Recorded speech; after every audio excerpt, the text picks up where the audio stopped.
Реших да направя това видео с монтажа на тоалетната чиния, в продължение на видеото с монтажа на структурата и обличането й с фаянсови плочки и като един вид завърших цялостно на работата по самата структура.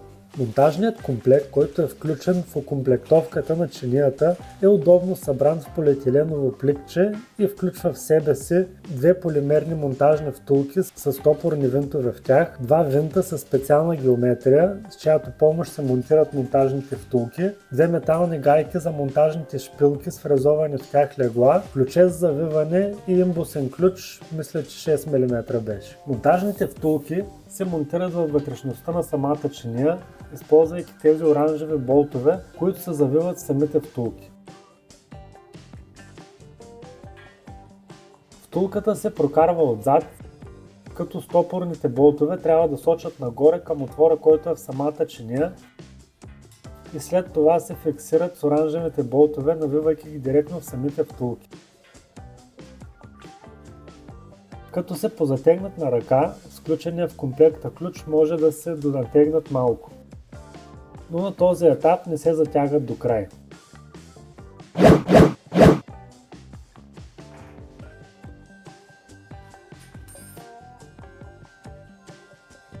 По същия начин монтираме втората втулка.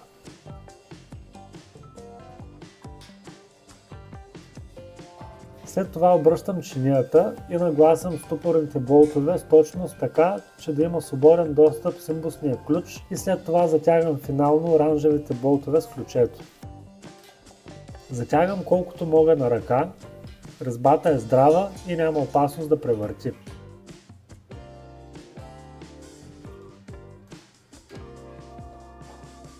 След това развивам шпилките, които са на структурата. Измервам какво е разстоянието от стопорните винтове до ръба на чинията и навивам металните гайки на такава дълбочина, че леглата им да са на измереното отстояние от плочките. По спомен беше нещо от сорта на 80 мм или нещо такова. Но всеки трябва да се го измери индивидуално, за да се получат нещата накрая както трябва.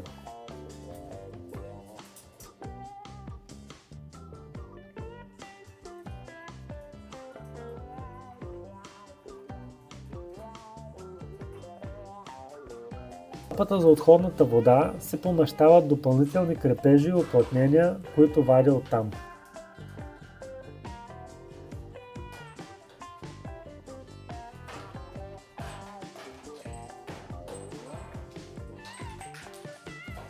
Уплътнението е за тръбата за чистата вода. Монтирам го с помощта на доброто старо веро за смазка. Става много лесно с него, иначе е голяма мъка на сухо. Нанизам го на тръбата, като се уверявам, че е влезнало хубаво и до край. И след това свалям тапата от структурата. Съответно нанизвам двете тръби за права и обратна вода до край в структурата и с помощта на маламашката и обикновен маркер бележа докъде влизат тръбите.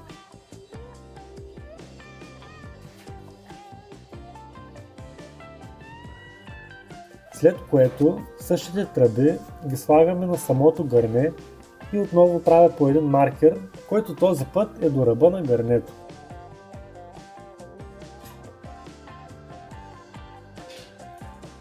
Тръбата за обратната вода я бележа с нивелира, че маламашката идва къса.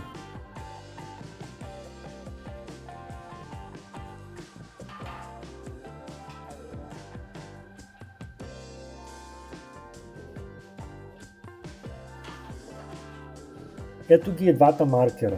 Разстоянието, което се получава между тях, е излишъка, който трябва да изрежа от тръбата, но в нейния край.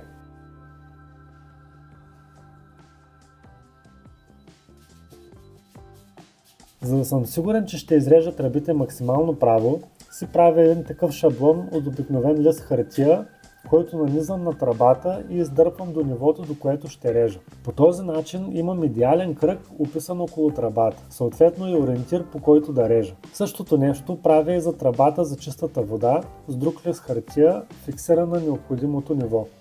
Ето така изглеждат и изрязаните детайли. Използвам парче шкурка, за да загладя и направя лека фаска на ръбовете, за да подвеждат по-лесно после при самия монтаж. Слагам двете тръби отново в отворите им самата структура, като отново използвам от ефтината смазка. С 70 стотинки правя цял ремонт и после 2 месеца дори не и чинии.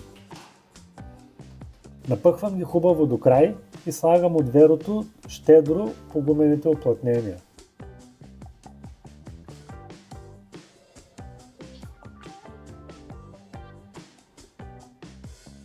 Развивам стопорните винтове до край, за да мога да вкарам монтажните втулки свободно и слагам още от смазката по контактните повърхности.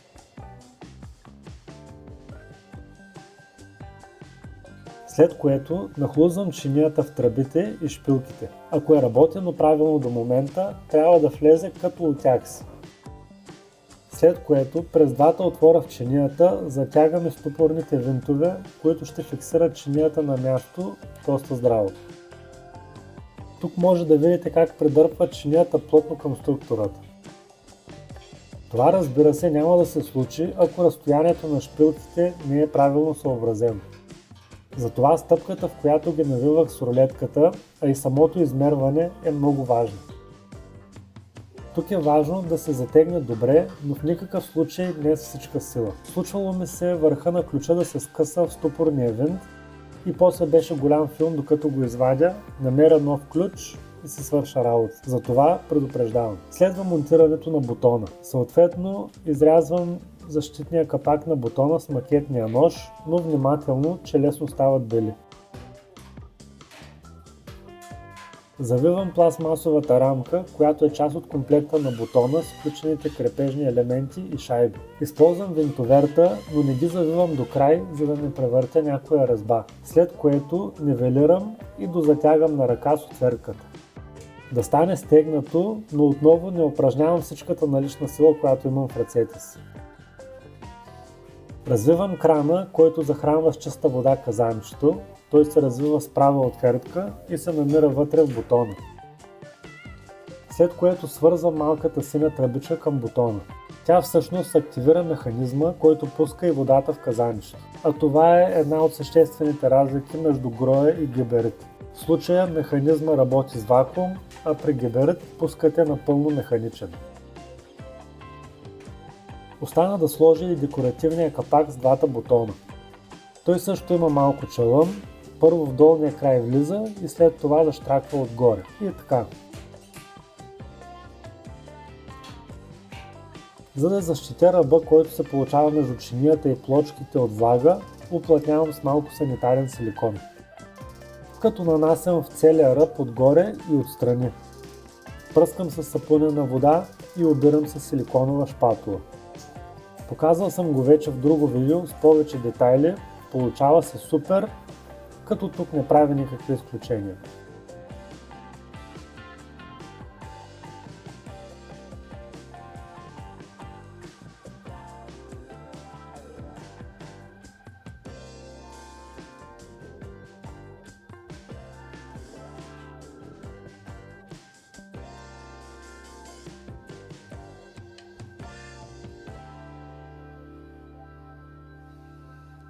Междувременно монтираме дифузора на лентата, която е на стената, че тък му бяха заредили в магазина и го бях взел.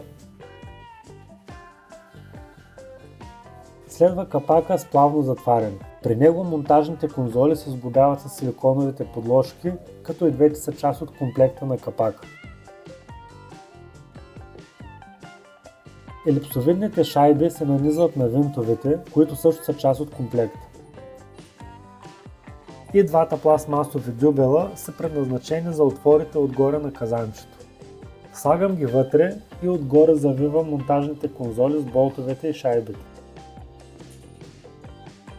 Завивам не до край с винтоверта, за да мога да наглася дистанцията между тях точно спрямо отворите, които са на самия капак.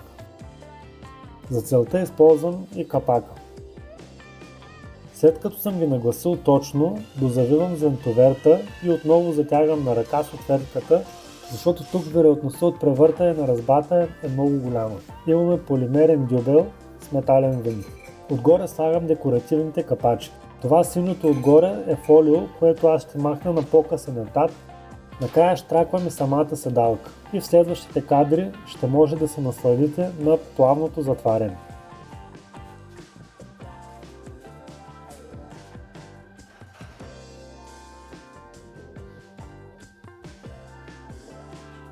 Което по мое мнение е прекалено плавно.